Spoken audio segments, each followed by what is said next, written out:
in studio for a little bit is Dr. Shawn Wilson, Secretary of DOTD, who is here, Department of Transportation and Development. Yes, he got it right. And you are in town today for something that is pretty cool, but in the planning stages for a while. It's very special. Don't let me steal your thunder. Tell us about it. Why are you here? So we are here for the Barksdale groundbreaking, and this is a project that's been on the books since I-20 was actually built, and you could drive through it today and see what we affectionately call the ram horns that were never completed, that get into the Barksdale base. And in 2016, the governor said this is a priority for him, and he wanted to do this project. And he also wanted to do the Loyola project.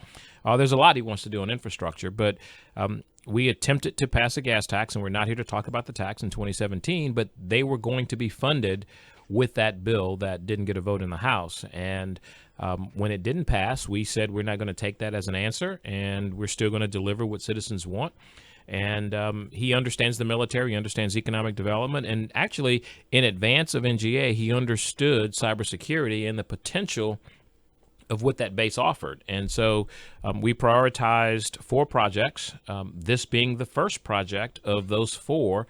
And a year ago in January, we announced that we were going to use Garvey bonds. It's a grant anticipation revenue instrument that allows us to bond out federal dollars. So this isn't a special appropriation. This isn't new money. It's actually the resources we get. We're just reprioritizing it to putting it on this. We're putting it on this. And so we decided that we were going to do that. And the Department of Transportation and Development took 7 independent components of this project and accelerated it and moved them all simultaneously, from the environmental decision to what's called the interchange modification report, to permits, to funding, through procurement. 7 different independent steps.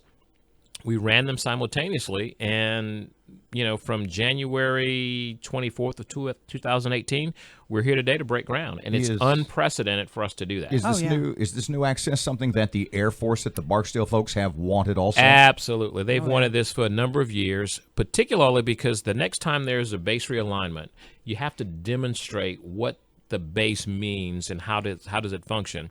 And today on the local streets, it's majorly congested.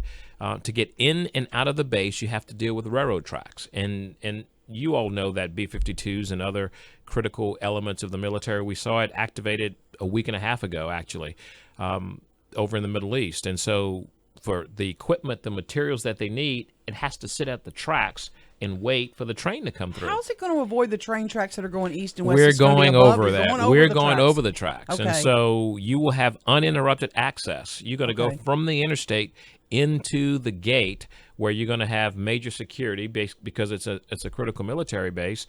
But more importantly, think about the future of what this means for cybersecurity and their role in the cyber center that's over there in Bossier. You have to think about how it all blends together. And so the next time they look at bases around the country and they look at states of where they want to close them, they're going to say Louisiana has really invested in building that economy of the military. And you're going to eliminate things that have been a hindrance for this base, whether it's Fort Polk needing 4-lane access or interstate level access, or a second project we're doing is the Belle Chase Bridge and Tunnel replacement leading down to the Belle Chase military installation. We're doing things because the military is a major contributor to the economy here in Louisiana. What's time frame? How many lanes are going to be closed? There will not be lane closures, believe it or not. Most of the work is going to happen on the military base side, where you won't really see the activity. The groundbreaking is actually going to occur north of 20 on the part that we stopped building 20 years ago. And so you're actually going to stand on pavement today for the groundbreaking.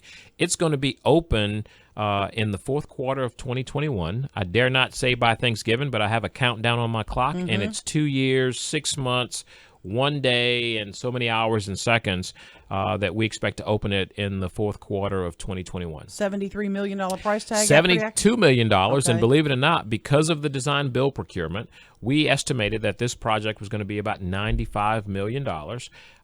It came in $20 million under the estimate because we took advantage of economic principles, and we can do that with design build to let the market compete for it. And the competition drives price down, and we did it the right way. And so we saved $20 million. But more importantly, because of the hurdles we went through to get Garvey bonds, We bonded out $185 million, and the actual payout was $217 million because we had some discipline and we identified 4 specific projects and we hit the market at the right time.